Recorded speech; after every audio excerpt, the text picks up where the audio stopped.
இதே மாதிரி பிட்டு இதுக்குள்ள நிறைய இருக்கு. இந்த பாஜன பங்கு தானே சார் இருக்கணும். இதுல இருந்து கல்லுட்றாங்க அந்த லிங்கத்துல சுத்தி மூணு பார்த்து அடிப்பீடு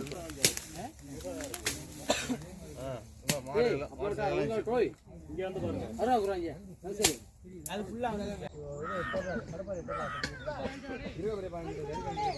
மனித முகமும் அது ஸ்பிங்ஸ் சார் ஸ்பிங்ஸ் சிங்க தலையும் யானை உடம்பு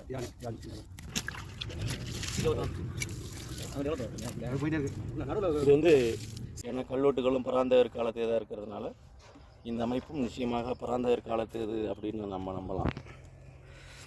இந்த நந்தி முற்கால சோழர் கலைப்பாணியில் இருக்குது.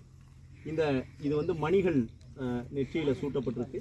மணிகள் நல்ல விரிந்த கோலத்தில் சிறிய அளவிலான கொம்பு அமைப்போட நெற்றியில் வந்து வில்வ இலை சூட்டப்பட்டிருக்குது.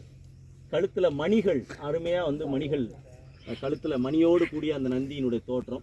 சிறிய காதுகள், பெரிய காது இல்லை, சிறிய காது. உடலமைப்போடு ஒரு அமர்ந்த நிலையில் இங்கே நந்தி முழு நந்தியாக இங்கே கிடைக்குது. இது மட்டும் இல்லாமல் உடைந்த நந்தி இங்கே நிறைய கிடைக்குது இந்த பகுதியில். இது வந்து கோட்டத்தினுடைய மேல் பகுதியில் இருந்திருக்கிறதுக்கான வாய்ப்புகள் இருக்குது. கோபுரம் இருந்திருக்கணும், அதில் கருவறையினுடைய மேல் பகுதியில் இருந்திருக்கணும். நிறைய பரிவார தெய்வங்கள் சுற்றி இருக்குது. முருகன், வந்து துர்க்கை மற்றும் இந்த உடைந்த ஒரு பீடத்தினுடைய உடைந்த பகுதியில் ஒரு இது மேலே இருக்கக்கூடிய கோட்டம், சிறு கோட்டத்தினுடைய பகுதி இதெல்லாம் கிடைக்குது. அதில் யாழி வரிகள் கிடைக்குது, மேலே இருந்த யாழி வரிகள் கிடைக்குது. இப்படி ஒரு சிவன் கோயில் இருந்ததுக்கான எல்லா கூறுகளும் இங்கே இருக்குது. அது மட்டும் இல்லாமல் ஆவுடையனுடைய உடைந்த பகுதி கிடைச்சிருக்கு. ரொம்ப முக்கியமான ஒரு இடமாக புதுக்கோட்டை மாவட்டத்தில் பல கோயில்கள் கிடைக்கப்பட்டாலும் இந்த புதுக்கோட்டைக்கு அருகாமையில் இருக்கக்கூடிய பராந்தகருடைய ஒரு கட்டுமானம் இது. இதில் ஒரு சிறப்பு என்னன்னு கேட்டிங்கன்னா, பராந்தக சோழன் 3வது ஆட்சி ஆண்டில் மதுரையை படையெடுத்து போய் மதுரை கொண்டன்னு பட்டம் பெறான். அந்த 3ஆம் ஆட்சி ஆண்டிலேயே தான் எனக்கு இந்த கோயில் செய்யப்பட்டிருக்கு. ஆனால் மதுரை கொண்டன்னு வரல. அதனால் மதுரை கொண்டன்னு வராததுனால இந்த கோவில் வந்து மதுரையை வெற்றி பெறுவதற்கு முன்பாக கட்டப்பட்டிருக்கணும்னு அனுமானிக்க முடியுது. இந்த சிற்பம் வந்து பராந்தகர் காலத்தைய சிற்பம். அருவீஸ்வரர் அப்படிங்கிற அந்த நிலையில் சிவபெருமான் காட்சி தர்ற இந்த காட்சியில் பார்த்தீங்கன்னா இவருடைய ஜடாமகுடம் சூடியிருக்கிறாரு. இவருடைய பக்கவாட்டில் 4 கரங்கள் இருக்குது.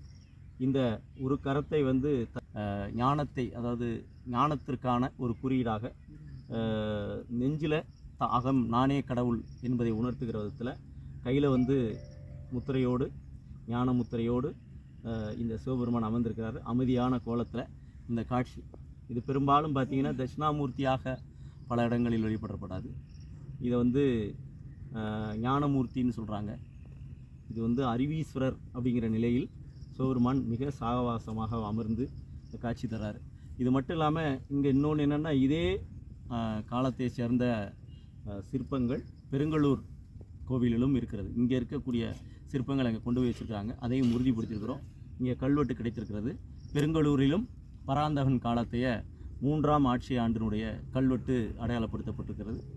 மாந்தாங்குடி கிராமத்தில் இருந்த இந்த அக்ரஹாரம் பகுதியிலே இருந்த இந்த கோவிலினுடைய பகுதிகள் தான் எடுத்து அங்கே கோயிலாக நிர்மாணிக்கப்பட்டிருக்கிறது. இங்கே வந்து இந்த சிவன் கோவில் இருந்ததற்கான ஆவுடை மற்றும் நந்திகள், அடுத்து முருகன், துர்க்கை, மற்ற ஏனைய சிற்பத்தினுடைய பகுதிகள், கோட்டம் என்று சொல்லுகிற அந்த பகுதி, யாழி வரிகளுடன் கூடிய அந்த பகுதி, இப்படி இந்த இடத்தை சுற்றி மிக தொன்மையான 1100 ஆண்டுகள் பழமையான பராந்தகர் காலத்தைய கட்டுமானங்களுக்கு கிடைக்கிறது சிறப்பு.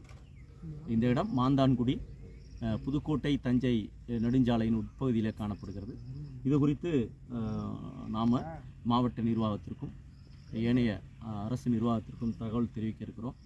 நிச்சயமாக இந்த இடங்கள் பாதுகாக்கப்பட வேண்டும் என்று இந்த ஊர் மக்கள் சார்பாக கேட்குறோம். இந்த இடத்தை கலாய்வு செய்வதற்கு கடந்த ஒரு 10 ஆண்டுகளாக இங்கே இருக்கக்கூடிய மக்கள் நமக்கு தொடர்ச்சியாக ஒத்துழைப்பு கொடுத்ததுனாலையும், இந்த இடத்த தொடர்ச்சியாக வேறு யாரும் வந்துடாமல் பாதுகாக்கிறதுனாலையும் இந்த இடம் பாதுகாக்கப்பட்டிருக்கு.